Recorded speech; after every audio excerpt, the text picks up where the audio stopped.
Once again, you already know what it is. You already know we have reached the number one collaborative pro wrestling podcast anywhere in the world. This is Clash of the Podcast presented by Everything Pro Wrestling and Hubbard Wrestling Weekly. The gentleman to my immediate left, your immediate right, is the one and only Conrad Cushman. Appreciate you, my brother. My name is Sean Hubbard. You're in the building. We're going to be reviewing AEW's All In. We're going to be previewing a little bit of precursor to this Thursday night, the pay-per-view coming up for WWE called Bash in Berlin, and a lot of other good stuff to talk about here tonight, man. Obviously, we have some unfortunate news that have gone across the airwaves. We're probably going to open up with that after the intro. But in the meantime and in between time, Conrad, my brother, drop that thing.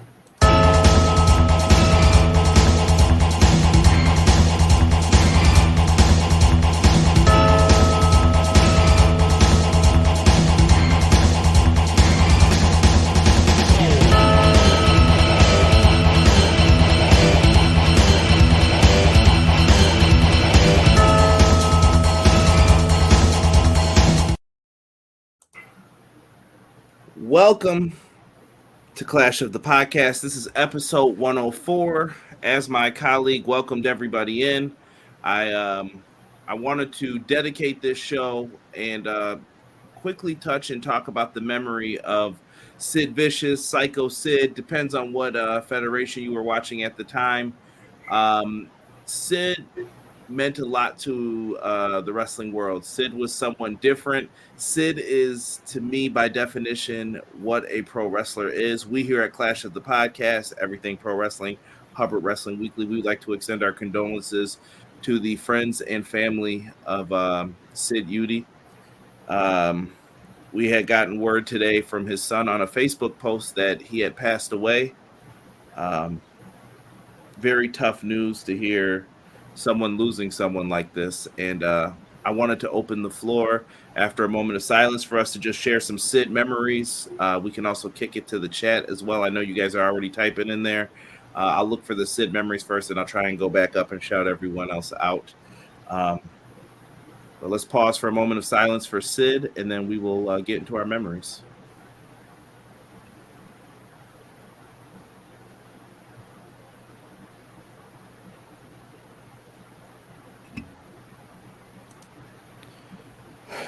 Sean. Yes, sir. Sid Vicious, Psycho Sid. Your memories of Sid, sir. There's several, but I think the biggest thing when I think about Psycho Sid was always that ace in the hole that WCW or WWE could call if they needed an opponent for a babyface. I remember, when the Ultimate Warrior got himself into a little bit of trouble by not showing up for dates. It was supposed to be Warrior, I believe Ahmed Johnson, and the Heartbreak Kid Shawn Michaels in the six-man tag. And, the Ultimate Warrior was on his way to being suspended in 1996 for no showing dates. They called Psycho Sid, brought him in, made it work. There was a lot of convoluted and, quite frankly, confusing circumstances that took place leading into WrestleMania 13. Who won the Royal Rumble? Stone Cold won it, but he didn't win it. Bret Hart was upset. Undertaker and Vader had their claim, and they said, okay, you know what, we're going to just, clean up all this muck and mire and just say, you know what, it's going to be Sid versus Undertaker in the main event. Everybody doesn't know this, but, for those that don't, he was a horseman. He was a horseman, and I think he was a very good horseman. I think he really served the purpose. 6'8", 6'9", 300 pounds of nothing but muscle. And contrary to what some people might say, and outside of that one promo with Jim Ross where he forgot that it was live, a pretty good promo in my opinion.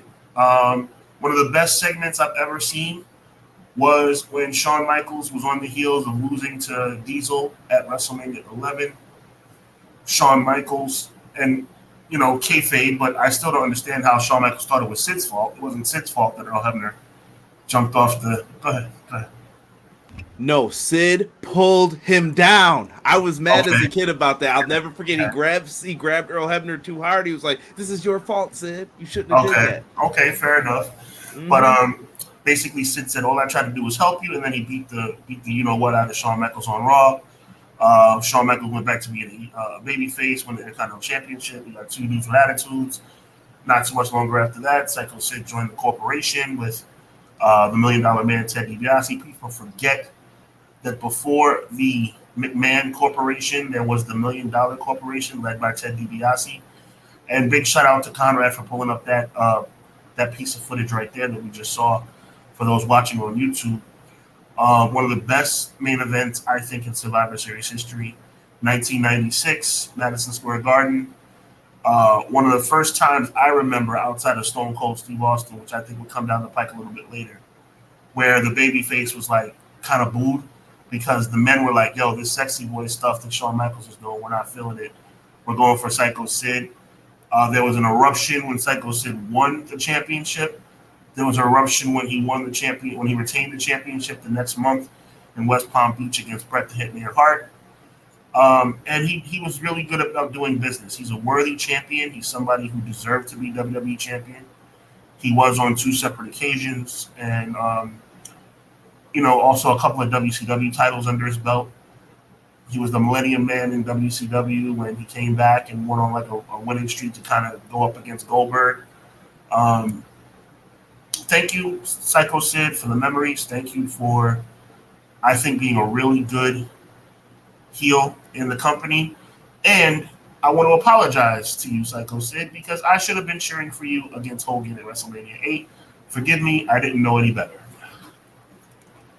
Shout out to Papa Shango. He should have There been you there go. earlier. There Should you have go. been there earlier. Sid is an absolute legend. Sid broke my heart many times as a kid. I was a huge Shawn Michaels fan, as Sean said. That's why I was like, oh, hold on, I got to stick up for my guy Sean here for a second. The power bombs. Remember when that would take you out, Sean? He gave him like, how many was it, 3 or 5 power bombs? He was gone for like months. Oh, yeah. Months. Now he pops back up to hit the super kick for the win. But just absolutely insane, some of the stuff. And like you said, he was always like that ace you could call on. Like, you know what? Pull the ace out the sleeve, call Sid up. Sid's in the main event. Let's do it. And it was believable. It never felt out of place, really. That was one of the good things about it. Him being champion in WCW, it was kind of, like I said, that crop of champions in like 99, late 2000, they weren't bad, actually. They were kind of starting to get things back on track. You had the main event scene with like Sid, Jarrett, Goldberg, Booker T, and they were trying to get things going again. It just never fully happened. And Sid got injured towards the end too, if you remember. Yes. Very, very ugly. Yeah, terrible leg break. Sid does also have some of the funniest moments in pro wrestling. You mentioned the promo. I also think of the WCW one. I have half the brain that you do, and Hall and Nash are cracking up. They couldn't even say anything. Sid, absolute true gem. And I'm gonna share a story I've never shared before. I think it's time. I was going to interview Psycho Sid towards the end of my days at Brainbuster Radio. I was communicating with someone on Sid's team. Sid was looking to set up a podcast, it sounded like. And I was kind of going to be the test to see how would it do. Let's see how this guy's numbers do, and then this could equate to what you'll end up doing. And this was the early days of podcasting still. And it never happened. We set up a couple times, and then once we don't connect like twice, I'm like, is this really happening or what? Is he really interested in doing it? And then we kind of moved on, man. But it's very cool. And I talked to Sid on the phone. I have Sid's phone number in my phone. Wow. And definitely a nice guy when I talked to him. What happened? I'll never know. He sounded like he had other business ventures going on at the same time. But Sid, he's definitely a legend when it comes to this business when we talk pro wrestling. Absolutely. I'm going to run down the chat here because we haven't said too much to you guys. If you can, please like, subscribe, comment, leave a 5-star review on my channel, Sean's channel, wherever. This Thursday, we're going to be live on Sean's channel. Going to be great. We're going to be doing a little preview bash in Berlin. We got some guests over there that are going to be happening as well. It's going to be a fun time. So subscribe to Sean's channel as well. I think E has put in many a times the link to it. So I'll put it in one more time just for the good time's sake. But make sure you guys are subscribed over there. Sir Quills, Conrad, Sean, chat. Your boy Sir Quills is back again to enjoy my two favorite bros, CJ and Hubs, for episode 104 of the best wrestling podcast out today, Clash of the By God podcast. Hashtag EPW, hashtag HWW. Appreciate you, Quills. Thank you, Quilly. Quills, me and Quills actually chilled. Quills came over and watched All In. So Nice. much appreciated. All In was very good, enjoyable show. Few hiccups as well as surprises, but still very good nonetheless. 8.5 out of 10, he's saying. Nice. I also want to let people know that my guy Sean here, Sean is taking one for the team today. Y'all give Sean some extra cheers. Don't give him any grief today. Show him some love. Doug says, another Monday, another clash. Rip to Sid Vicious. Conrad, Sean, chat. Teach me. Seriously. Can't dance worth anything. See, look at him. Look at him. Can I let the people know, Sean? Yeah, go ahead, bro. Sean's under the weather. Sean's playing hurt right now. He's on, but he didn't want to sub out today. So I was being strong for him. He's being strong for me. We both were probably like, maybe we could have pushed this, but we wanted to keep the streak going. So thank you, Conrad. Conrad with not one, not two, but 3 F-bombs on the All In review show. I apologize. I don't remember swearing on that, did I? I think no, because I had to say the CM Punk thing. You were quoting someone. Let it go, people. Let it go. RIP to the master and ruler of the world, Sid. What up, clown? Appreciate you. Terrell in the house.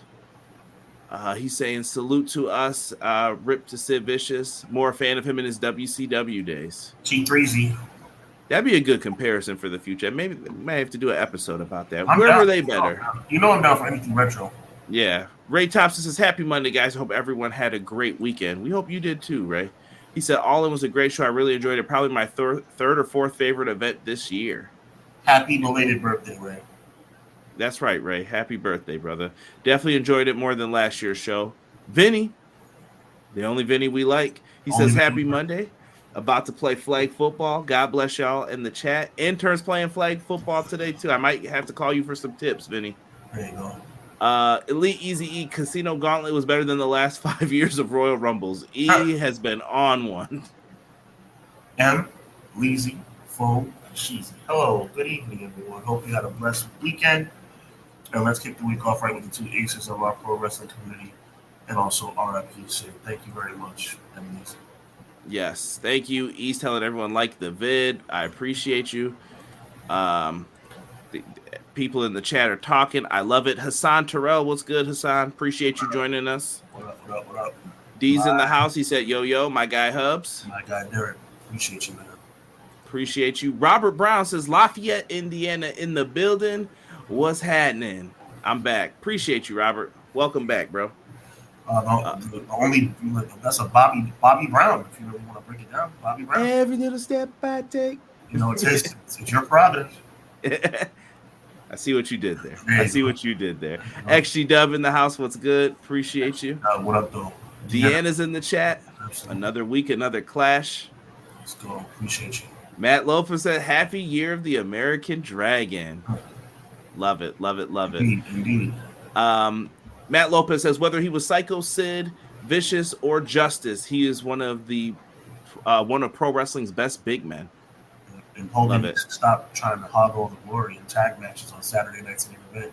Oh, Rob, if I say this, it's going to ruin it for everybody. If you watch an actual copy of Survivor Series 96, and Rob pointed this out to me, he said there's a guy who whistles throughout the entire main event. Really? You will never not hear this. Yes, he is whistling throughout. Just like that loud whistle. And you're like, why are you still doing that at this point? Like, nobody has told this guy to stop, shut up. Was it similar to like, let's go Cena at SummerSlam? No. Well, it's just constant whistling. Just imagine being at like a baseball game and the dad who whistles, but he just doesn't stop. You're like, wow. All right, we got it. We got it. Let me see here. Does Sid get the 10 bell salute tonight? Absolutely. He deserves it, in my opinion. The pyro that spelled out his name as a kid, I thought was so cool. Yes. It was. Yo, remember when he attacked Razor Ramon through his pyro? Razor used to come out, put his arms out for the pyro. Sid walked through it. I was like, that was so sweet, bro. Iconic. Knocked him down.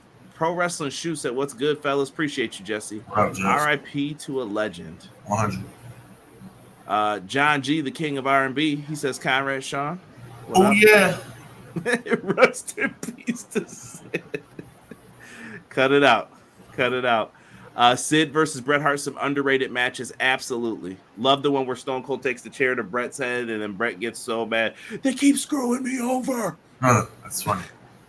McKinney says, yo, I'm here to talk wrestling with the Fire live chat and the HSC connection. Hey. So for those of you with the benefit of flash photography, Clash of the podcast, and to let y'all know, self high five. Let's freaking go. I like that, McKinney. That's dope. I agree. Robert Brown saying RIP to Sid. Pro Wrestling Shoot, because of Sid, we got the iconic with a tear in my eye promo when Flair won the WWF title at the Royal Rumble 1992. One of the best Royal Rumbles in history. I still stand on that. Was. One of the best called ones, too. Let's see here. Rob said, who's the man as long as it's not softball season? That's a classic Sid joke, too. I'm going to always remember Sid as one half of the Masters of the Powerbomb with Vader that destroyed everyone in WCW. That was an underrated team, too. It was. Really was, man. I'm just trying to see if I've missed anyone. E is out here, a couple of times. You got the links on lock for us. I appreciate you, bro. T-Ferg, what up, fellas? RIP to Sid. Feel better, Hubs. Appreciate that, man. Thank you so much. I remember the whistling at that event. So annoying. It was. When y'all have time, check out Tati from Wrestle, Tati and King. Leo Picasso from No Dirt Sheets Day. Go live for Raw NXT Collision. Okay, Robert. Appreciate that. Derek saying RIP to Sid. Byron Cutler. If WWE wants someone to carry Raw for years to come, you got the right one in Gunther. I hear that. Sean, curious, man. Where do you want to go first? I got everything set up. I'll follow your lead.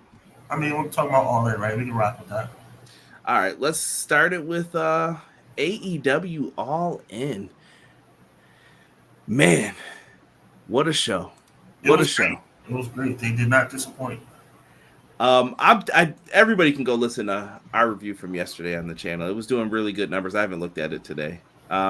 But we're here for what you thought, Sean. Sean, let's talk about the announcements first. Let's go into the news. I kind of set this up the exact same way. Grand Slam Australia. So it's leaving your neck of the woods in New York City and making its way to Australia, February 15, 2025 at Suncorp Stadium.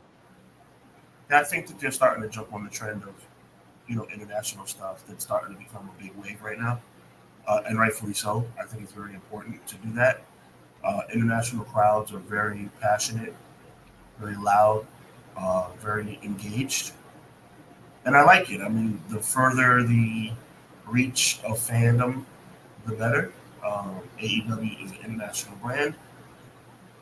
Hence why they're doing what they're doing. I like it a lot. I like it a whole lot. Not only did we get Grand Slam, but we also got Forbidden Door coming to London at the end of August. So some pay-per-view shakeups now. All In's going to be in July in Texas, and now Forbidden Door is going to be in London August 24th of 2025. But we haven't heard where it's going to be. Is it the O2? Is it somewhere else? If I were a betting man, I would say it's going to be in the O2. I don't think they're going to go back to Wembley again. Well, Wembley has an arena right next to it too, so they could do it there. Wembley Arena as well. That's true. Yeah, and I think someone said there's a third one over there as well. I'm not too familiar with the arenas over there, but yeah, they've got a lot happening over there. Pre-show, we can go through these relatively quick. They added a 16-man tag team match just for Derek. I feel. I mean, the whole point was to make sure everybody got on the card. I'm not mad at that. It is what it is. Even just to give some people some time, like, hey, check these dudes out. Let them look what they could do. I really enjoyed Dynamite Kid and Jay Lethal matching up. I did too. And I failed to mention this yesterday. I like Leo Rush's Satnam Singh. I thought they had a little chemistry there. Okay. Satnam looked good. Well, they worked it. Leo Rush definitely worked it, and it wasn't screwed up at all. It was good. Yeah, Dante Martin gets the win for his team. I'm trying to remember who he pinned now. I knew yesterday. Davari. Ari Davari took the pinfall. I should have known. Um, Just don't good. tell me that, Private Party's the host and that we never see them again. Yeah, I don't know what happened there. That was kind of confusing. I was like, oh, they're the host? Great. But then that was it. Very weird. And it felt weird that they're like baby faces on the side with the heels, but then on the side with the baby faces, technically Kyle Fletcher's a heel. Exactly. So they gotta iron that out a little bit, but maybe internally it's like, well, we know Kyle Fletcher's going to become a baby face, but maybe this will play into it. I don't know. They got time to sprinkle some dust on that, but they were just trying to get everyone on. Next up, one of my favorite matches from 0 Hour. You had Willow Nightingale and Tomohiro Ishii versus Chris Statlander and Stokely Hathaway. Your boy Stokely was out there looking like, remember the time? Oh, yeah. 1993, circa 1993. But I'll tell you something, that spine buster was pretty awesome. He was delivering it, man. He's got to be a Nation fan. That's fine. But, I got to give credit to the ladies. They did their thing. I was wrong about the outcome of this match. I thought the heel always wins a match where, a stipulation's on the line, but it turns out it was Willow that got the victory. So we'll see how that plays out for All Out. But y'all know how I feel about Willow. I think Willow is outstanding. And I think that she's continuing to roll. I don't like her coming out without the belt. You gotta always bring your belt with you. Yeah, I don't know if she forgot it or what. That happens sometimes, but keep that title with you. Joseph Ricky in the chat, appreciate you, man. Hope things are going well. Terrell has an interesting thing here. He said All In will be in July instead of August 25th. Forbidden Door will be in August instead of June. That means All Out is canceled. No, All Out is not canceled. All Out will still probably be in September. Just when is the question. Do you still continue with Labor Day weekend tradition? I think AEW's got to move away from tradition. At this point, you're becoming too predictable. The markets are being beaten down, and people aren't traveling to your show, so this has to stop, and you need to go to where the people want you to be. I have to respectfully disagree. I think that holiday weekend pay-per-views are awesome. It adds a little bit of sauce to your holiday weekend. You know what I'm saying? Like, I know that, Labor Day weekend will be centered around this show, if that were the case. Technically, it's not that way this year. Technically, that distinction goes to Nash and Berlin. It would have had they not changed it. But I have no problem with, Memorial Day being associated with Double or Nothing, All Out being associated with Labor Day. I mean, I think WWE's been making a big mistake with veering away from the Survivor Series during Thanksgiving. I mean, I know it's Thanksgiving weekend, but now it used to be the weekend before Thanksgiving. Now it's going to be the tail end of your weekend for Thanksgiving. Well, I say it because you become very predictable, and it's easy to counterpoint you. Bash in Berlin is a perfect example. I feel right. They are now like, oh well, we'll go the week before you. Have fun. You know what I mean? Right. They're also in Europe. If you're trying to run something in Europe, here they are. Like I said, I just think you got to be very careful with how you're doing it, and I think keeping them guessing might be the best thing. Like you said, we both got this one wrong, and the baby faces go over. So I'm interested to see what kind of match we get for All Out and what Willow picks. More on that when it comes to Dynamite. Live reviews here on Everything Pro Wrestling at 10:10 p.m. Wednesday nights Eastern Standard Time. Conrad and Mark Derek. All In, final match for 0 Hour. We had Dustin Rhodes, the Von Erich, Sammy Guevara, and Katsuyori Shibata versus the Cage of Agony and the Undisputed Kingdom. Sammy Guevara and Brian Cage both came out here with Wolverine on, but I did like Dustin and Sammy as the Ring of Honor tag champs coming out with the Wolverine Deadpool combination. I thought that was really cool. Something inside me smiled when I saw Dustin with 2 belts. I was like, Dustin Rhodes is a double champion in 2024. It didn't bother me. It was actually very nice. Very nice. I think he's deserved it. He really hasn't. He's never lobbied for these things, so I'm not really like, oh, why is he doing this? They went out there, and I thought they crushed in this match. You know who I really liked in this match for just the little things that they did? 3 people on the heel side. And I guess Toa Leona and Brian Cage were doing their thing as the power guys, but I like Khan a lot. I really think they should let this guy speak on the microphone more. I see something in him. But Bennett and Taven, I usually don't give them a lot of credit, but I like their antics, like after the match, kicking and stomping like children, like crying, like, I can't believe we lost. Like, why? Right. That something went wrong. It worked out well. When you give people a chance, they'll surprise you sometimes. You know, like, especially when, you know, you're somebody that sells a lot of T-shirts and, I don't know, has the best entrance in all of wrestling. Maybe people should just give somebody a chance, get out of their own way, being pig-headed and not allowing anything to infiltrate their mind to make any kind of change. But I digress. McKinney's in the chat. He says, taking AEW overseas is the quickest way to recoup money and push the product to a new market and to create new fans. TK is putting the ship in the right direction. Now he needs the fans' support. Absolutely. I would agree with that. That's a sound assessment, McKinney. Willow has a bright future. We will probably both agree with that, Deanna. 100. Dubs likes pay-per-views around holidays too, after AEW had the idea first. I mean, they just went to the old WWE model. Well, he said after AEW had the idea first. I guess for some. It depends on which holidays we're talking, but like you said, they did have Thanksgiving before. It was a tradition on Thanksgiving. You're watching Survivor Series and football. Like that was but then again, if you really want to be technical, like we talked about last week, they stole that from Crockett Promotions. Credit to go all around. Jocelyn's in the house. Welcome, Jocelyn. Thank you so much. Let me see here. 2025 is a sign they're moving away from tradition. All In, not returning to London is a sign. They're going back to London in 2026 already, though. It's been announced. They'll be back in 2026. I actually think that dynamic is working for them, but I just want to see how Texas works out. I mean, I hope they bang it out. I hope they knock it out the park. Do you think they should continue, though, like going to London, or do you think it's like, let's do London one more time and then let's ease off? I think that they look foolish for that. I love what they're doing, but when you branch out to Texas in 2025 and then say 2026 we'll be back, I'm like, that's confusing. Did you hear my theory on why they did it? I did not, because I'm barely awake right now. No. I've said it a couple times, though. But I think London is getting SummerSlam that year. And I think that WWE has infiltrated, and they're like, yeah, you can have it for that Wembley show. Go ahead. And they're going to go to Wembley and try and, break that SummerSlam 1992 record that they were probably hoping to get.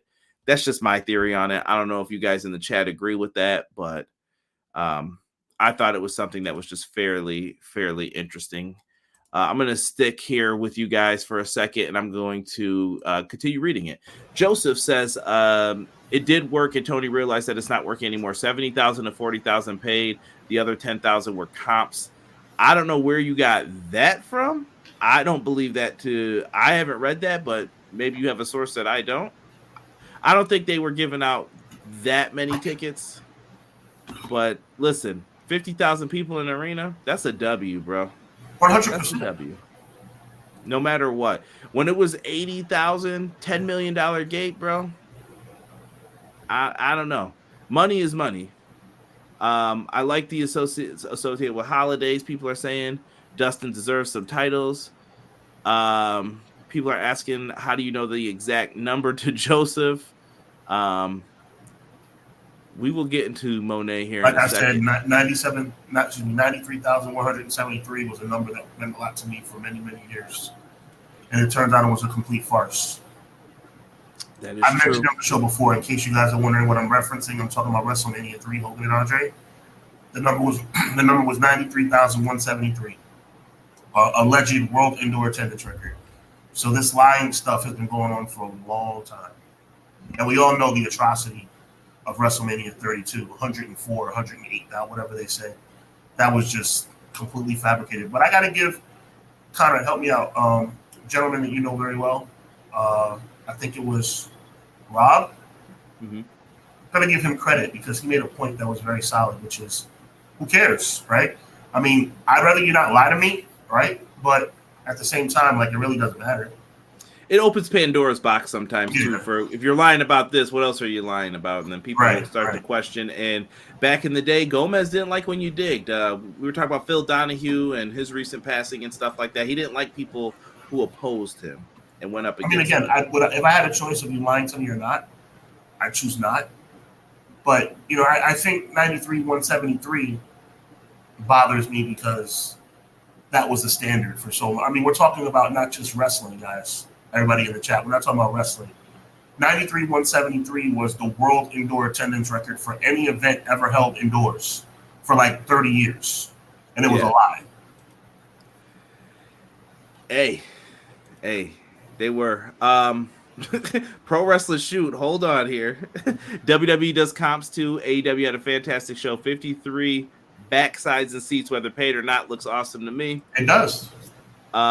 Easy E says WWE was doing Labor Day weekend PPVs. WWE was doing Vegas. I'm saying they had I don't want to dismiss it completely like they were never doing it. They did do SummerSlam 92 in London. The problem is they forgot about it for, 30 years, Sean? 32 maybe? 32 years. Yep. Yeah, I just wish that this was something they would have went back to, but I also can understand why they didn't want to. It presented a lot of issues in the 90s. You can't go back there later on with a tape show. You're going to get demolished. But thank you, E, for bringing up the solid points, though. I completely understand what you're saying. Let's get into this London ladder match, Sean. I don't like the fact that they were in the ring when the show started, but other than that, it was great. Who was in the ring? They were in the ring. Oh, they showed the entrances on the it felt Rampage-esque, kind of. Okay, my fault. Watch the entrance. So they showed it at the end, but I get you. I thought, I was like, that's a weird choice to go into that. Like, but I think they were trying to give people the pre-show, like, we're starting the show. No, totally. Come on. Yeah. So I understood what they were going for here. I don't know if it worked. We'll see. Maybe someone will give me some of those buy rate infos, but Christian Cage and the Patriarchy were defending their titles against the Bang Bang Gang, House of Black, and a newly formed team, which feels odd, of Pac, Wheeler Yuta, and Claudio Castagnoli. I was under the impression, and I think our theory was right, Sean, that this team was thrown together because the Lucha Bros were supposed to be in this spot. That's right. And Pac and Yuta, Claudio and Yuta ended up getting the call, and they were like, you know what? You guys want to do it? Moxley's not here. Let's give you guys a big spot. Sure, we'll do it. It's weird that Claudio feuded with Pac for the Ring of Honor title, and now they're kind of here and together. Sure. How do you feel about Pac and Pac joining maybe BCC? I don't know. I'm just throwing it out there. It's an interesting combo, a little bit, throwing, apple pie with, I don't know, you're throwing your apple pie on a plate, and right next to it you got like macaroni and cheese. Like, they're both very good, but like, do they go together? Right. So you got that Thanksgiving on my mind now. Yeah. So it's like, I don't know. I mean, it worked as it relates for our match. You know what I'm saying? I don't know what the dynamic was going to be moving forward. It wasn't cringe. It was just kind of like, I don't understand it, but hey, it's all good. Right. I enjoyed it for what it was. I know people now. Listen, if we're gonna give WWE some heat about throwing together tag teams, maybe this too. But this is also a different scenario of. Are you going to punish Pac because his partners decided not to show up? I had fun with this one, though. Shout out to Juice Robinson for taking the worst. He picked up the big ladder. There was only one big ladder in this match. And I was like, oh, he's going to fall through a table on the outside. Then I was like, there's no table out there. And he crotched himself on the rope. And I was like, that looked awful. It was bad. Awful. Brother Kush ain't doing that. This is why I couldn't be a pro wrestler. I'd be like, yeah, nah. I'll go through a table or something else. I'll do something else. Yeah. Quills is saying he's giving this 8 out of 10. Did not expect them to win it here. BCC with Pac. Absolutely. This is Claudio Yuta's first AEW title win. That was good. Yes, that is true. And shout out to Yuta. Yuta takes a lot of abuse for that team. Yes. E, thank you for reminding me. I forgot Saraya in the pre-show and Jamie Hayter making her return. I'm very happy about that. Very happy. And I'm glad that Saraya had her moment too. Yeah. She's from there, and she got to show herself off. And she was kind of wilding on the scrum after a little bit, going crazy. But they wanted it to feel like, no, she's not joking. and now this is a feud to invest in. And Yeah. I think she wanted to be on the card more. Like, this is kind of my fault. Let me start making waves then. I mean, I do think that this could have been like a impromptu open challenge. They could have. That's what I was thinking. I was like, oh, but then they did entrances instead for the other match, which I was like, okay, I get what you're trying to sell, but imagine if you were like, you're getting a free match right now with these two. I mean, everything the same except instead of like, I feel disrespected. You say, I feel disrespected, and I'm not leaving this ring until somebody comes out here that I can fight.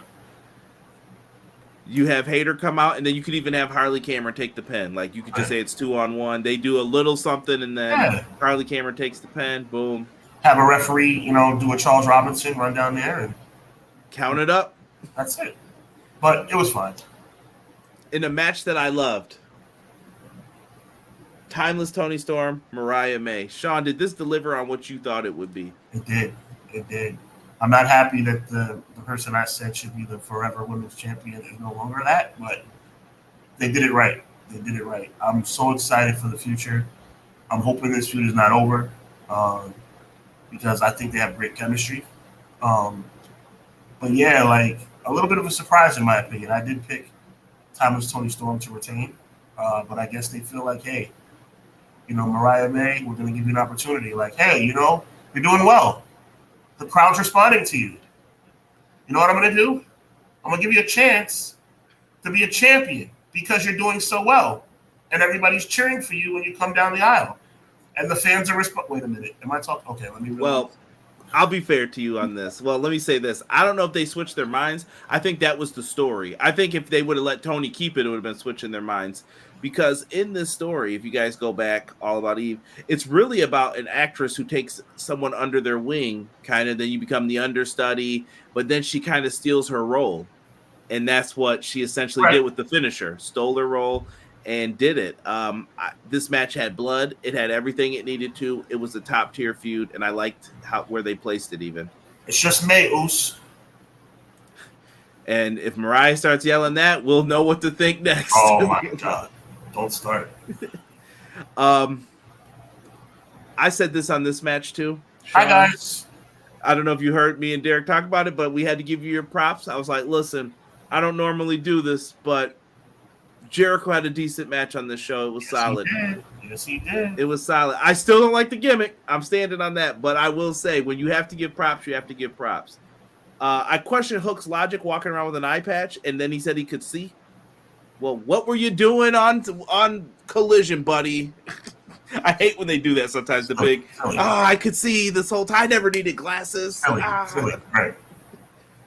What did you think of this one, man? They pulled out like a cricket bat. We even got a moment with Taz and Hook. I love it. I love everything from the fact that Fozzy, performed on the way out. I love the fact that Chris Jericho is the learning tree. I've always been a fan of the learning tree, man. I told you. This dude is pure gold. And Hook is great too. So, Hook went to the learning tree and survived. Hi, guys. Oh, my goodness. And by the way, every time he says hi, guys, the crowd explodes. What do you think of Big Bill? That's when the crowd really exploded. They like Big Bill. They like Big Bill, and rightfully so. Like, he's very talented. I hope he gets to do more. I'm correlating it back to the Enzo and Big Bill days in NXT for the tag titles. I don't know if that's why they're cheering him, but I think Tony's got something here. You might want to look at doing something with it. You might want to look at him turning on with Chris Jericho.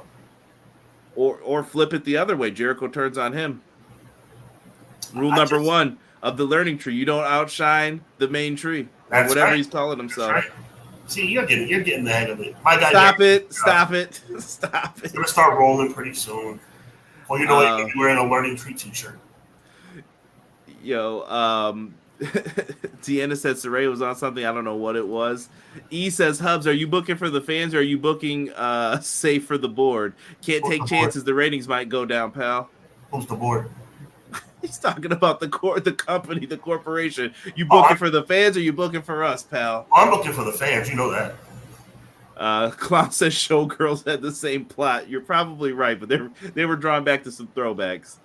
T-Ferg says prefer Pac with House of Black, but if you're going to call your stable Blackpool Combat Club, makes sense to have at least one person from London in it. Touche. Quills is giving that 8 out of 10 with Tony Storm, Mariah May.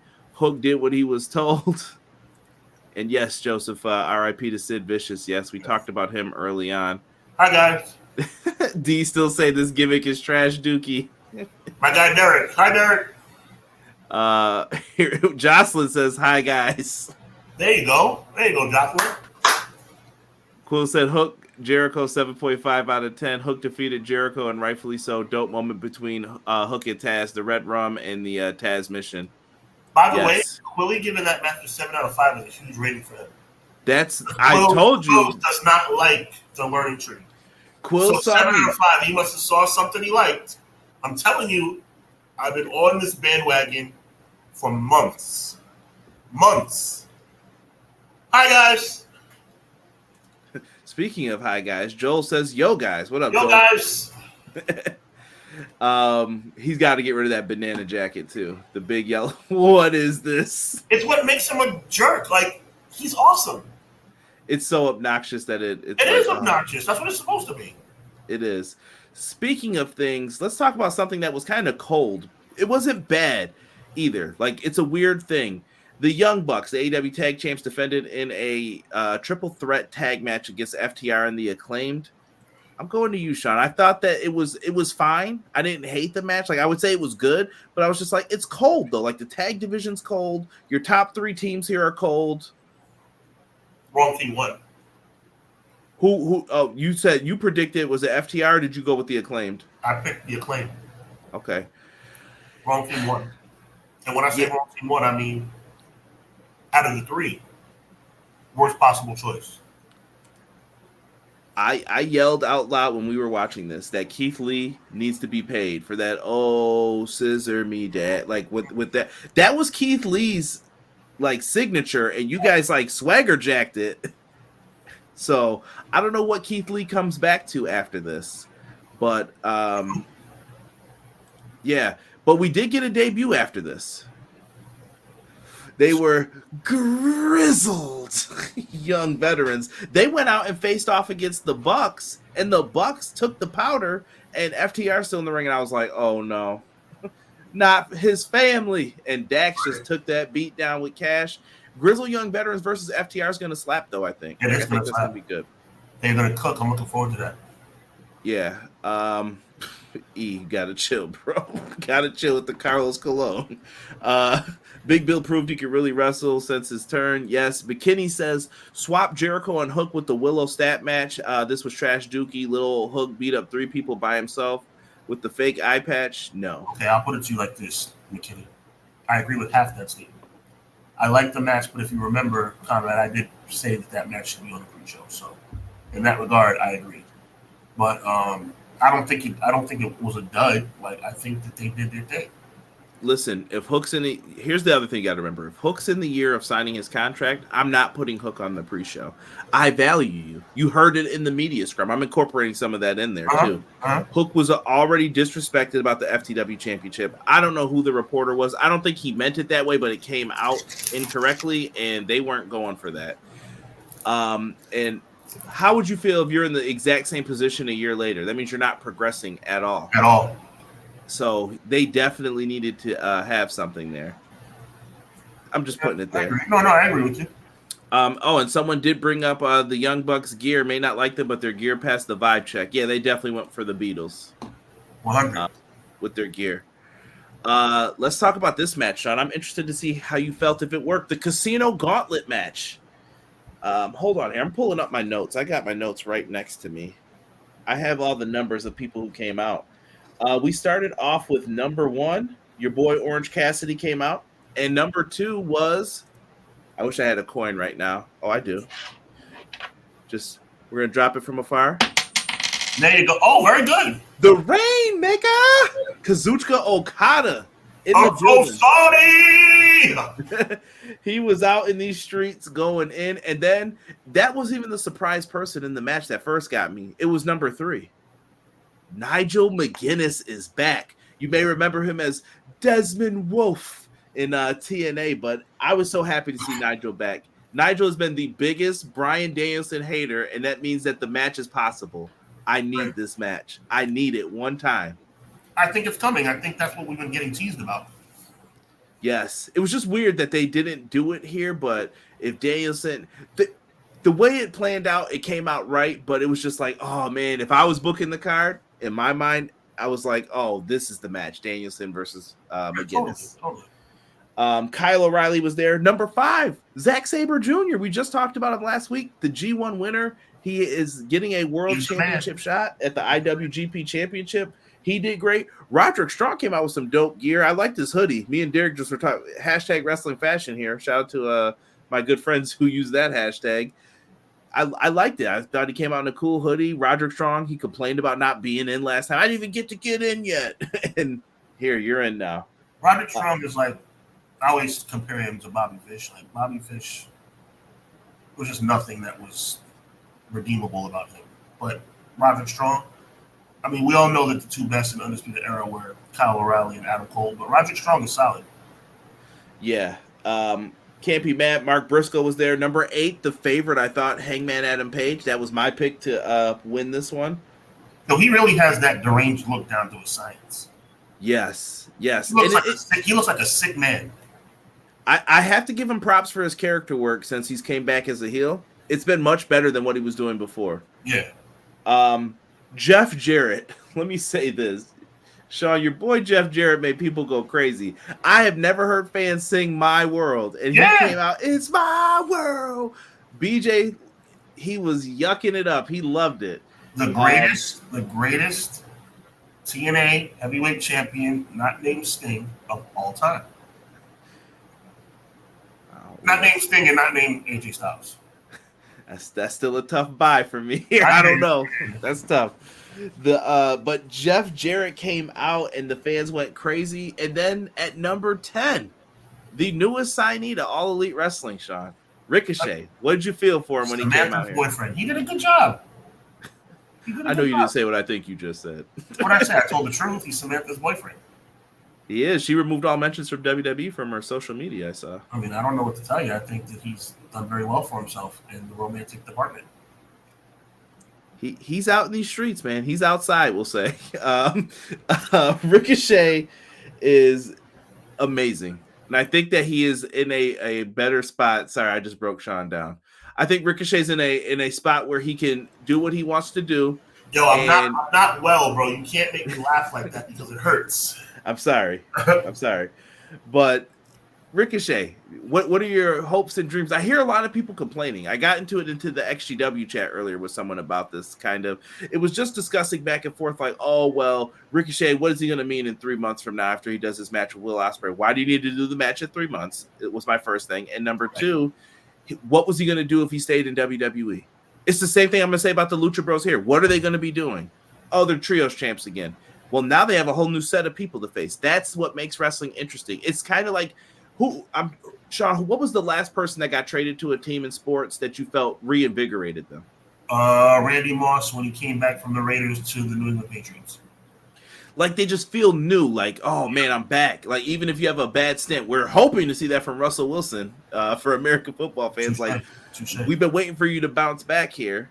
I don't know. Look, I mean, my thing is this, bro. Like Ricochet, I'm obviously just joking when I talk about Samantha's boyfriend. Like Ricochet is a top tier athlete, and you know what I really enjoyed the most? He looks so happy. Yeah, he looks so happy, and that's what I like for these guys. I want these guys to be happy. I want them to be able to practice their craft and just enjoy being pro wrestlers without having to be manipulated and held down by the powers that be. He came, he got a massive response. He had a lot of great spots in the match. I loved it. It looked good. People are saying he's happy. Following Ricochet, Christian Cage came out. Jarrett, El Kabong, Hangman with the guitar. Then we had, it said Luchasaurus popped up. So I was like, oh, is this like something happening? They had lost the titles earlier. Right. Then I had to remind people. They probably thought, oh, Conrad doesn't watch Collision. We could say this is ridiculous that Christian Cage ended up winning. I don't forget nothing. Luchasaurus hits the choke slam on, who was it? Kyle O'Reilly. Puts Christian on top. Christian wins. Number one, that's been the story with them the entire time since they've gotten together. Yep. Number two, what did Christian say before they won the trios titles? I'm using this as a vehicle to get an AEW world title shot. He used it. He told you exactly what was going to happen. So where's the story? Oh no, there was a story. You just don't like the story. So be mad. Like I've said before, Christian is doing his best work, I think, of his career. Sorry, Jesse, I forgot that was your quarterback. My bad. Oh boy. Yeah. Nigel McGuinness at 48 looks great. Love it. Christian Cage winning the match spoiled it for me, especially when Luchasaurus teased the turn but didn't follow through. Continues to be blind. Gotta wait for it, Quills. I know I make fun of WWE a lot, but I gotta make fun of AEW in this regard. This whole teasing the turn of Luchasaurus, it's getting a little dry now. Luchasaurus is starting to look like a jerk now, like an idiot. There comes a point where it's like, okay, enough is enough. Let's get this done. He trusts Christian. Yeah, I guess. Mother Wayne's holding down his championship. It's all good. Wow. It's all good. Wow. Christian wins on. I loved how Christian celebrated. Christian was funny in this. We are at a phenomenal match now. MJF, Will Ospreay. Let me set this up for Sean so Sean can talk about this. Will Ospreay comes out. If you're a fan of Assassin's Creed, the video game, cool entrance.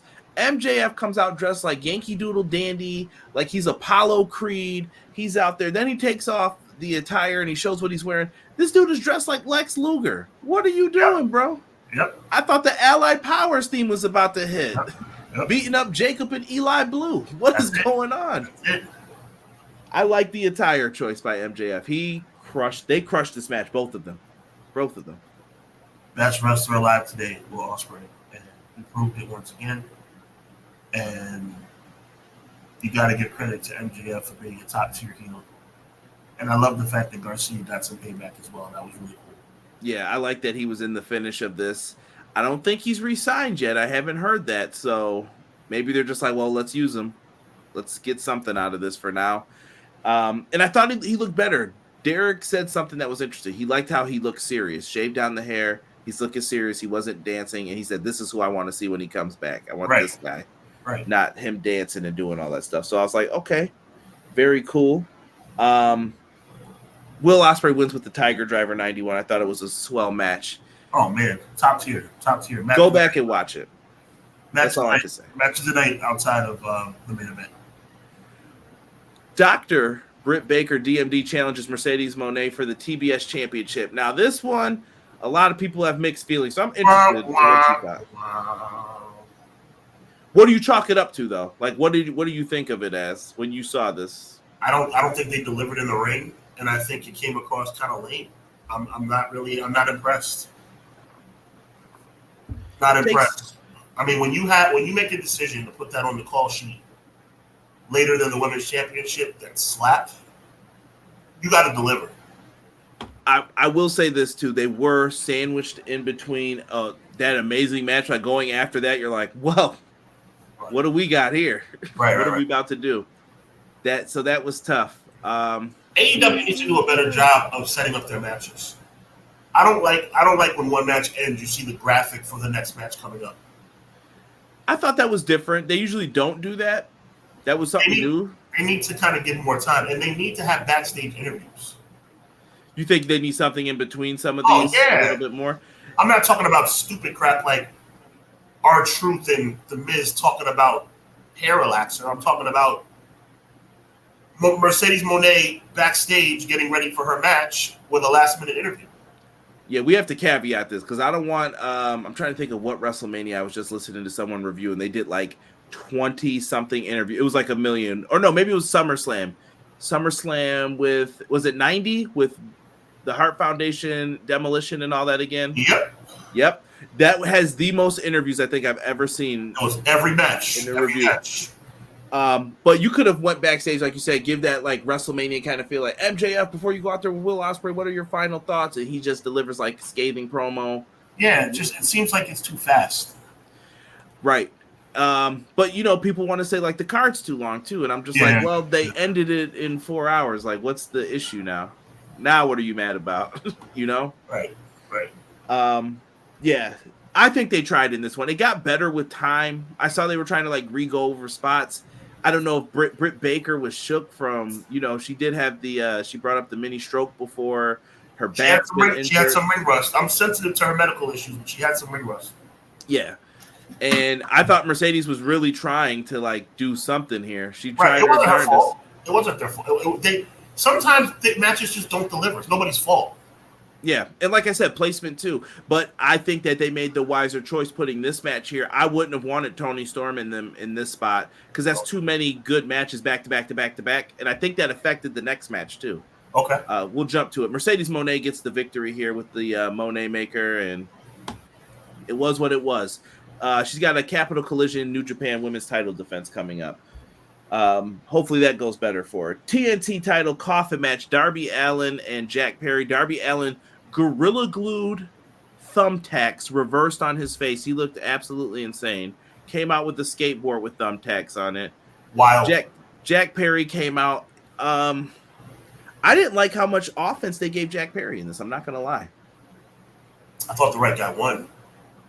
Really? I hated that he lost his signature match, but I guess that every day comes like that. Someone brought up Yokozuna beating The Undertaker finally, but Darby just kind of got like mollywopped.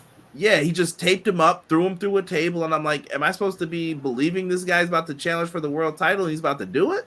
Right. He put him in a body bag, dragged him up, and then Darby popped out and he just got kneed in the face, closed. But we did get the return of Sting. We heard Seek and Destroy. We got the little and Sting came out. He was like, I'm back from the bodega. Where's my boy? Yeah, a little extra paint near the hairline to make it seem like he's not losing his hair. God bless him. Hey, let Sting rock it, man. He was. No, I'm not mad. You can just see that was what they were doing. Like a little extra black at the top.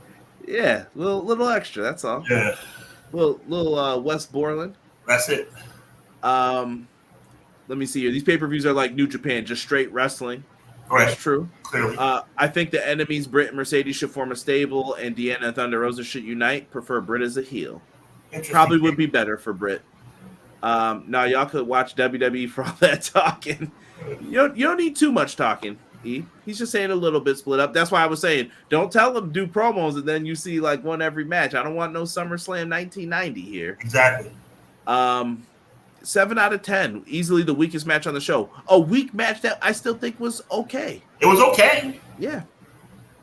The expectation for Britt and Monet was very high, but this was a miss. I don't know how people said it was a high, though, McKinney.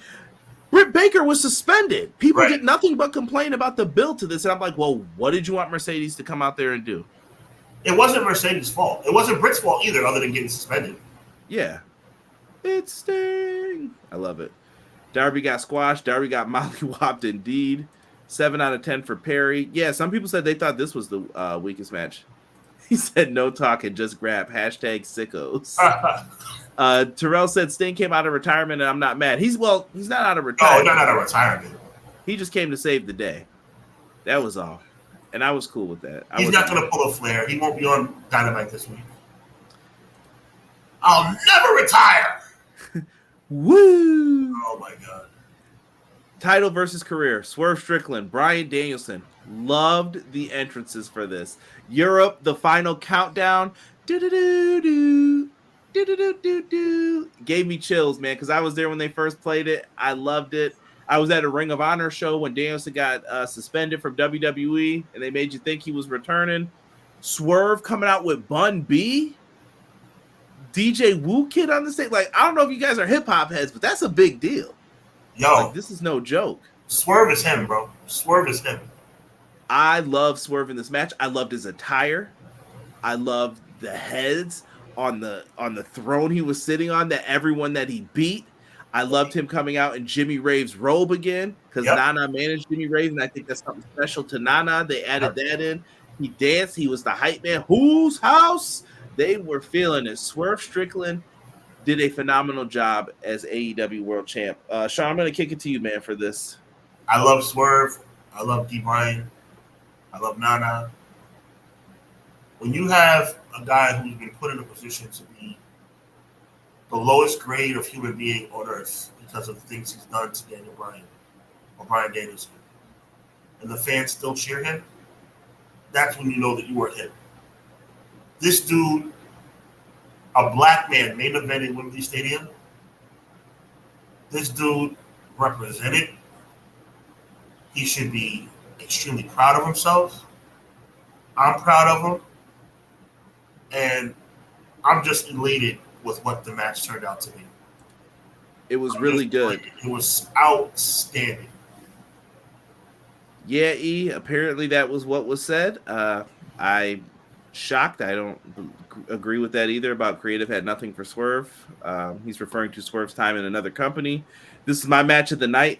And I'll say I agree. This was my match of the night too, Sean. I don't know if you felt the same way. I was like, when you can say Will Ospreay MJF 9.75 out of 10, well, we coming in with that 9.88. Sorry for you. That's what they did. They slid in there. I love Swerve no-selling the first running knee, and he went. Oh, that was dope. That was super dope. But what was the main focus of the story? This was story 2. Again, for people who I love story. Hangman was the thing that took his focus off of it. Because that's the one person that he cannot stand, and he knows he's a hater, and he's trying to ruin everything for him. Hangman looked deranged. Like, everyone who grabbed him, and Swerve had to just follow through with that. He ate multiple Busaiku knees. He got caught, and then he was in the label lock, and Swerve had nowhere to go. He had to tap out. I mean, it was fantastic, and I'm thinking this is what pro wrestling is supposed to be all about, bro. Look at that shot during this. A thing of beauty. A thing of beauty. They delivered big time here. I loved it. Sean, I'm going to ask you, I guess, for your final thoughts, overall grade of All In. This is officially like their WrestleMania, like hands down. And what you said was right. This was a much better build than last year, and I thought this delivered even more than last year. I'm thoroughly pleased with the effort that All Elite Wrestling put forth. They showed the world that this was supposed to be their biggest show. It turned out to be their biggest show. And it truly defines what this industry is supposed to be about. AEW just made me so, I can't think of any better word. There's no better vernacular to say than I was just extremely happy. This show made me happy as a fan. Period. Me too. I walked away like, this is why I'm a wrestling fan. Me and Jesse had the conversation today, and I was loving how like positive he was about AEW. He's like, I'm excited for this company. This is good. This is what I'm talking about, and it's good. And All Out, Saturday, September 7th, is going to be live on pay-per-view if you guys want to get some more matches. We do know we're getting Will Ospreay since regaining the International Championship. He redid the belt again here, leveled up, we'll say. And him and Pac are going to have a match because Pac has a number 1 contendership. What other matches are going to be made? Is it Swerve and Hangman? Are they going to have Okada in the Continental match? Is Darby on the card? Who knows? We got some matches to see. Good job by AEW not putting Bryan Danielson on the flyer. Yeah, well, he's right there, but he's in the back. In the back. I'm saying, like, not putting him on the flyer as it relates like to be in the middle. Like, he's not a focal point where it could have led to the possibility of him losing on Saturday. Don't get Bully Ray mad about that. Don't get Bully Ray mad. He'll say, the champ should always be center. Also, Okada was the guy on the front of this cover, just for people who didn't know. We're going to just stroll right on into Bash in Berlin here. I don't know what order this is going to be in. I think we've got our 5 matches for this card, and we're going to talk Raw real quick to give you another pay-per-view with no Jey Uso. No comment. I don't know what they're going to open up with here. Let's go with one of the mixed tag matches. Terror Twins. Yep. Terror Twins versus Dom and Liv. Dirty Dom is now the Dom. This should be a fun matchup here. I think in this one, I'm going with the Terror Twins. I think this is where Rhea Ripley gets her revenge, and I think Dominic is actually going to take her finish in this match. I think that's the only way you can do it. I think this is definitely Terror Twins for the victory. Yeah, it's going to be a pretty bad beatdown here for Dom and Liv. Going forward, we got Cody. Cody said, "You've been helping me. You're my friend. I got you for this." And they have teased. They've shown video packages of Kevin Owens turning on his friends. If you know anything about Kevin Owens, it's don't trust this guy. He admitted he was wrong about Kofi. He was wrong. Kevin Owens in the New Day was ridiculous, by the way, when he was hanging out with them. I really think that this Bash in Berlin show, I think it's all a misdirect. They want you to think he's turning. He's not turning. It's pretty. I think it's very blatant. It's lame. It's lame is what it is. He's not turning. Cody's gonna beat him clean.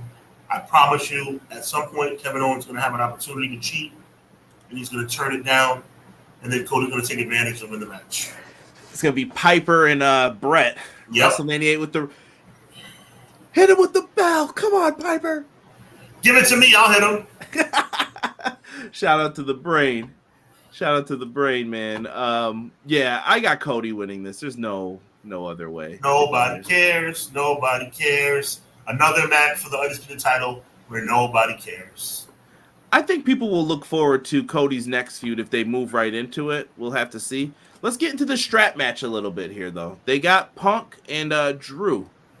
How you feeling about this one? They need to come through with the big guns because it's starting to drag a little bit. I like it. I'm not saying it's there already, but starting to drag.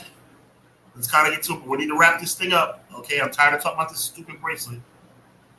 Yeah, I think they got to move past the bracelet, and I think after this match, we got to make it super personal for the final. Yeah, for that matchup. Yeah. Kevin Owens has 6 months left in his current deal. Didn't he re-sign? Was that long ago? That was around WrestleMania 30. Oh, man, it's been 3 years. It's been that long, yeah. Wow. Like, I remember it like it was crazy. McKinney says Dom and Liv win, but Rhea gives Dom her finisher at the match to keep the drama going. Bold prediction. Okay, not bad at you. E says WWE is recycling the same contenders. You know they aren't going to win, but Papa H is a genius, right? Wow. Punk and Drew. Thank you, E. CM Punk and Drew. Punk needs to get the win here in the strap match, period. Yeah, Punk needs the dub. 100. He hasn't won yet. Having to tag in the four corner stip is lame. Do you like that stipulation where you got to touch the? It's old school. It's old school. Yeah. I just hate when they do it where like the guy's touching it like as he's being dragged. Like. Right. You don't hear the people getting loud, bro. They're not cheering for you, dude. Right. That should be fun though. Cody wins, but KO snaps and beats the snot out of Cody right after. Another bold prediction. I don't see it. I'm not mad, but I don't see it. I don't see it. But maybe. Kevin Owens probably could use a heel turn. Punk, we think, is going to get the win. Hey, tag title match on this card. Oh, boy. Do Jade and Bianca win back their tag titles from... They're going to lose. They're going to lose, and it makes me sick. They're going to lose. I disagree totally. I hope you're right. I think that I'm going with Jade and Bianca regain those titles. The we were in Scotland experiment is over. They're done with this. Put the belts back on who. That's why they never got pinned for them. I think they win in dominant fashion, and they're going to hold on to these titles. Anything can happen. I don't trust Triple H. Absolutely, but I'm sticking with this. I think we're going to go with Jade and Bianca for the dub. What you're saying is that them losing would be so egregious that even Triple H is not going to screw it up? Yeah, I don't think he would do that. Okay. They've got too much time invested in this, and Jade's been talking too good about them. CM Punk and Drew is a classic. Drew will lose, so we can get the rubber match at Hell in a Cell. Absolutely. Agreed. Absolutely, McKinney. Main event. Only 5 matches. Randall Keith Orton going up against Gunther for the World Heavyweight Championship. I don't know what's the premise here, but I think this match is going to, as the kids say, be a banger. It's going to be a banger, but it's going to be also very predictable. I guarantee Gunther retains. Gunther has to retain. Yep. Because this is going to be the catalyst to why Orton was angry. And I wouldn't even be surprised if Ludwig Kaiser got involved. I would have liked to have seen like Ludwig Kaiser and Sheamus and Pete Dunne in like a triple threat or something. You could have added that on here. You would think so. I'm shocked. Maybe they'll add it tonight. Maybe that's just wishful thinking on my part. I think it's wishful thinking, but I think that would have been a cool match to have on here. But Gunther wins, right? Like, it's a layup. I think he writes better WWE television than the guy they have running the ship. T-Ferg says Bianca deserves to be in a singles main event scene again. I agree. We're going to be waiting for that for a little bit, T-Ferg. I would say at the earliest WrestleMania. That's why I think they're going to become those tag team champs again. Bash in Berlin, though, we're going to be on Sean's channel Thursday. Yeah, big announcement, too. We want to let everybody know that we've been teasing like this major giveaway. Really excited about it. We call it the biggest giveaway in Clash history because we are literally giving away a code for the biggest event in TNA history. Never done this before. For those of you who view our show on the Hubbard Wrestling channel for Clash of the Podcast Thursday night, 9:05 Eastern Standard Time, you will be eligible to win a code to watch Bound for Glory 2024 on October 26th. And it's just outstanding stuff. We're really excited to do this for you guys. We appreciate the loyalty and the continued support that you guys have shown the show. And this is just our way of giving back. We are really excited about it. Bound for Glory. You tune in on Thursday night for our Bash in Berlin preview. And you will be eligible to win a code to watch TNA Bound for Glory 2024. I like it, bro. I like it, man. Appreciate everything going into it by the community, man. Thank you guys so much. Make sure you guys are there on Sean's channel. That way you could be locked in for TNA. By the way, TNA news today. Did you see that they're getting rid of the YouTube show? Right. Big Daddy Kush might not be watching anymore. Exactly. You got rid of the $1 tier. I'm not spending $10 a month to watch this. It's a lot. So I might be in the watch-alongs now. Shout out to my guys at Insiders Wrestling Podcast. I might be hanging out with them over there and just tell me what's going on, boys. Factuals. We'll see. I might just pop in for pay-per-views. McKinney says Bianca and Jade lose again due to outside interference, but catch the belts at Bad Blood when Jade finally turns on Bianca. McKinney, you are full. You think a lot of craziness is about to go on this show. No, he's throwing some curveballs in there. Hey, I was there at Bound for Glory back in 2018, the infamous Austin Aries no-sell. Yikes. I think I reviewed that show if you want to find it in the archives. Yep. Tokyo the Don. What's good, Tokyo? Gunther wins, enough said. Randy Orton versus Gunther. I can't lie. This should be a great match between these two, but we all know what happens here. Gunther will once again retain. That's right. McKinney, I'm going to disagree with what you said here. Isla Dawn, Alba Fire versus Bianca Belair and Jade Cargill. WWE is smart. Belair and Cargill will win, but become champs. That's a good idea. So you know what that means. WWE are morons. So Dawn and Fire retain. I do not think that's going to happen. YKWTM. I listen, man. I don't think they do it. I think they're about to get back those tag titles and get back to what they were doing. I don't trust Paul Levesque. Listen, I'm not. You're the number one person who shouldn't trust him based on what you want, but I'm just saying. Yo, anybody who saw Rikishi's interview recently, I'm gonna go into it for 5 seconds. Rikishi is his dad, right? So you gotta take it with a grain of salt. But I want you guys to tell me what's lies about what he's saying. He said Jey Uso shirts are selling off the racks, like selling out. That's a fact. Jey Uso arguably has the best entrance in all of WWE. That's a fact. Jey Uso is over with the fans. That's a fact. So when Rikishi says, what is Triple H doing with my son? I don't see what's wrong with what Rikishi is saying. And it's what I've been saying for months and months and almost a year now. Triple H, for whatever reason, is, and I'm going a step further, he's sabotaging Jey Uso's career. Sabotaging. Jey Uso, this will be the second or third pay-per-view in a row he's not going to be on. And he's going to win the Intercontinental Championship tournament and lose to Braun Breaker, which would make him 0-9. 0-9 in championship matches over the past 12 months. I mean, there comes a point where it's like, yo, what are you doing? Like, give me some understanding. Give me a clear understanding of why this is going down the way it's going down. And the only reason I'm not mad about it anymore, I've come to the realization Triple H is who he is. I'm not going to use the word because I have too much respect for Conrad. But there's something there that is unexplainable as it relates to the sabotage of Jey Uso's career. And nobody can tell me different. Yeah, I won't say sabotage. I feel like the word I like to use better is he's not figured in. Triple H has his plans and he's got his people already, and there's no swaying it. Like, I don't know what else you could do. But why then would he be doing backstage interviews talking about how he's going to go for the Intercontinental Championship? It's like he's not just out of the mix, Conrad, and I don't think I've ever explained this to you before. It's not just that he's out of the mix. It's that they continue to throw him in our face just to disappoint us. Like, here's Jey Uso. Jey Uso's going to be in a championship match against Seth Rollins. We're going to do this big video package about his climb to success and how this is going to be his night, and then he loses.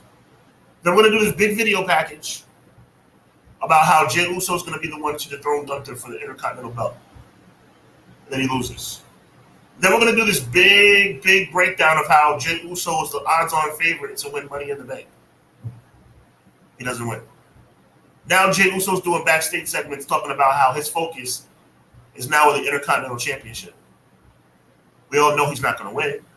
So my question is not just why, which you did accurately point out, Conrad.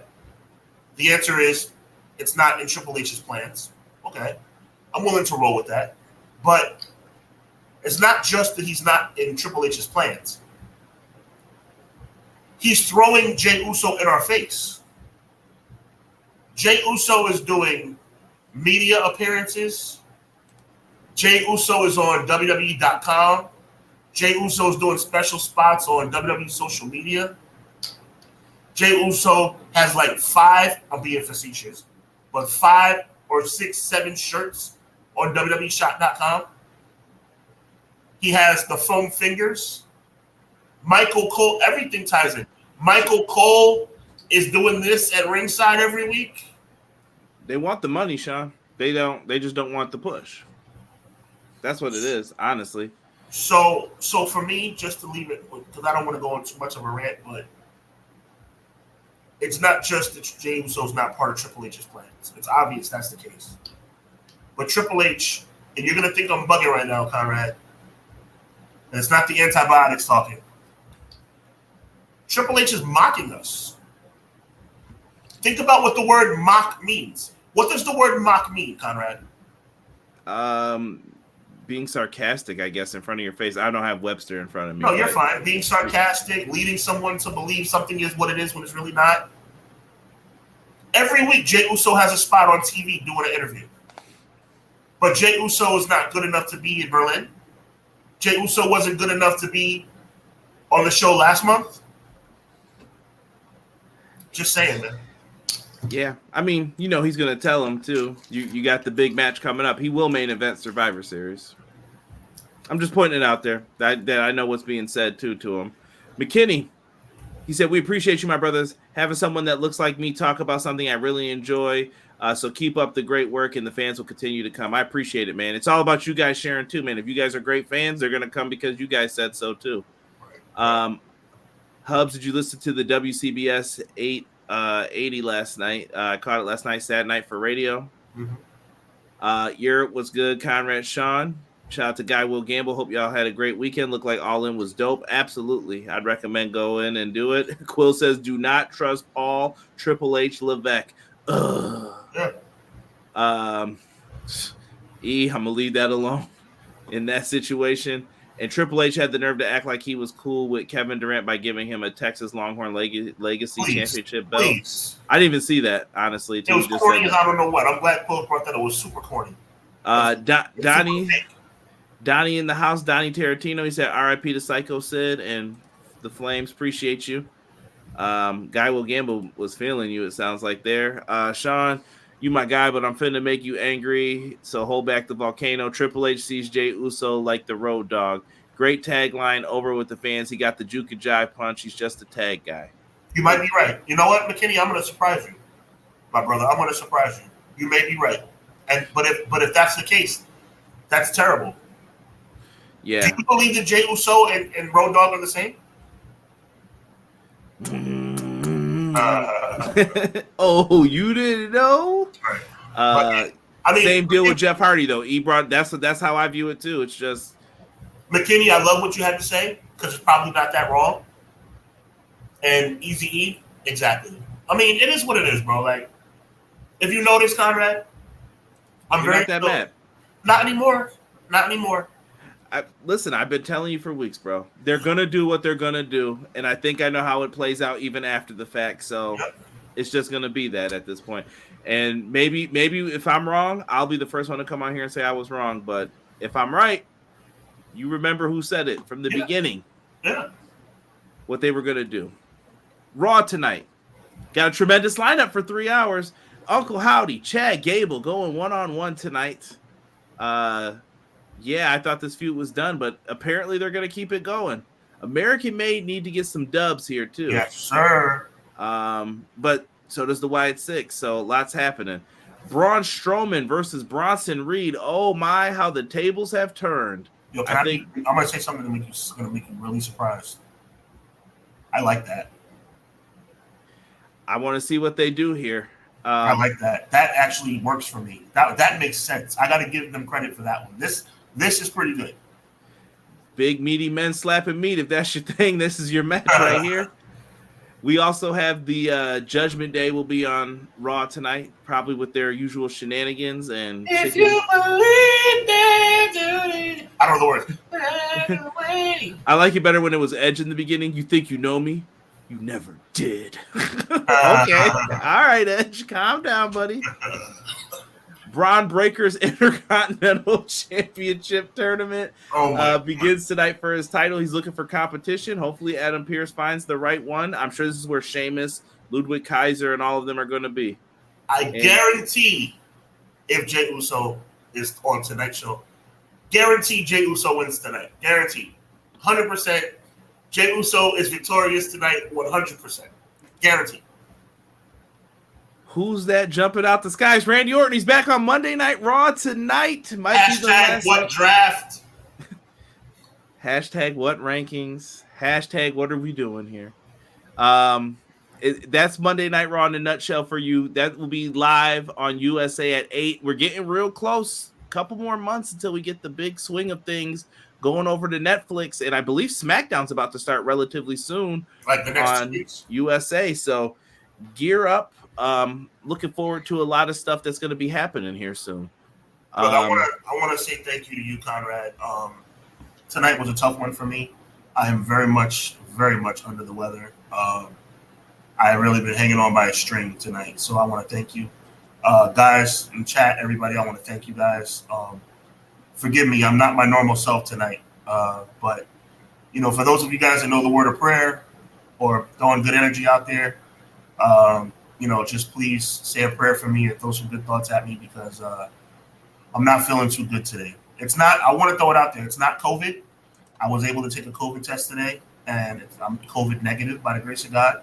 But I do think if I were a betting man, Conrad, I think I have the flu and it's not good. But thank you for rocking with me tonight, brother. Yeah, we'll keep you guys posted on Thursday. Assume it's happening unless you hear something from Sean. Yeah. And if for some reason Thursday night does not go down, we will certainly be giving away the Bound for Glory code next Monday. So assume we're still rocking with you guys on Thursday, but if not, we'll be definitely giving the code away on Monday. Absolutely. So make sure you keep it locked with us over here. Shout out to VJ who came in here giving us opinions about WWE. Appreciate you, VJ. I see people saying Chad Gable needs a W, Hoss fight, hashtag what draft, what brand split. Don't forget what rankings as well. Yep. Reinforce the ring for Braun and Bronson. Yeah, this could be a little mini feud for now, too. I think you don't want to blow this off too quick. Guy Will Gamble saying get well, sending good vibes, feel better. Get well hubs from Quills. Thank you guys so much for that. On your way out, man, once we end the video, leave a comment, man. I've been pinning the best comment. I think I did Matt Lopez and XG Dub for like the last 2 weeks. So if you guys have a comment down below, leave a comment about All In or what you're excited for Bash in Berlin or both. I don't care. Put them down there. We'll pin the best comment. Let me know. Leave it right after this video ends. I'm going to let Sean end it with his usual phrase because I think it's a powerful way to end the show every week, and we're going to end early tonight. Thank you guys for joining us. RIP to Sid. Sean, please take us out, brother. Thank you, man. Once again, I appreciate you for, let's call a spade, carrying the show tonight. God bless everyone. I'm going to get some sleep, y'all. And I'll be back and better than ever Thursday night, next Friday. Next Friday. See, that's how jacked up I am. Thursday night, next Monday, the whole 9 yards. So, Conrad, appreciate you, brother. Everybody, appreciate you. God bless. Be encouraged. And at the end of the day, always remember, evil never prevails. God bless.